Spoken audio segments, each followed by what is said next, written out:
ბევრ ომში ხართ რა მყოფი. მგონი რამდენიმე კონფლიქტი, მნიშვნელოვანი კონფლიქტი გაგიშუქებიათ, მეომრებთან გქონიათ საუბარი, პირადი შეხება. თუ ყოფილა შემთხვევა მეომრების, როდესაც საუბრობენ, აი შვილებს იხსენებენ, შვილებთან ურთიერთობა ენატრებათ, ან ურეკავენ, ან პირიქით მამებთან ურთიერთობა. ერახში იყო არაჩვეულებრივი რეპორტაჟი გავაკეთე, მე ვფიქრობ რა 2008 წლის ომის დაწყებამდე ერთი თვით ადრე ვიყავით. რა თქმა უნდა, საქართველოს თავდაცვის სამინისტროს თანხმობის და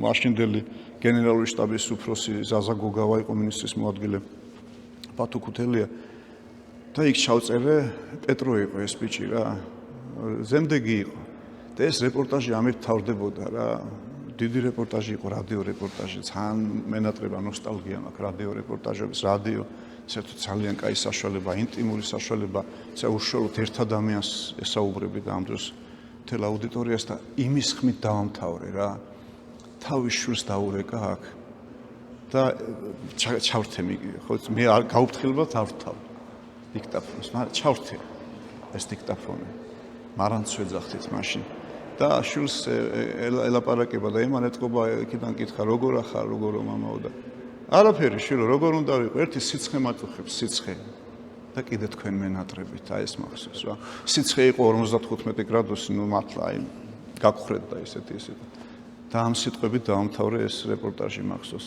რაშორის უკვე იყო შესაძლებლობა ამერიკელების დახმარებით, რომ ხშირად მოეკითხათ შვილები და ამას ყველა აკეთებდა პირველ რიგში კი.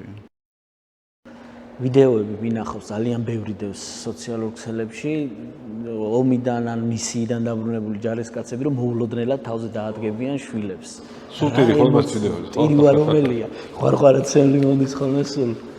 ძალიან ემოციურია და წეღან შემხვდა თვითფრინავში ზის კაცი და უკნიდან ფეხს ადებს გზაური შეწუხდა ერთხელ დაუძახა ორჯერ სამჯერ და ის მაინც აი ძალიან უხეშად ადებს ფეხს და ამოუვიდა და მოიხსნა კამარე და მიტრიალდა რომ უნდა ეჩხუბოს და თავის მისიიდან დაბრუნებული შვილი იჯდა ძალიან ემოციური იყო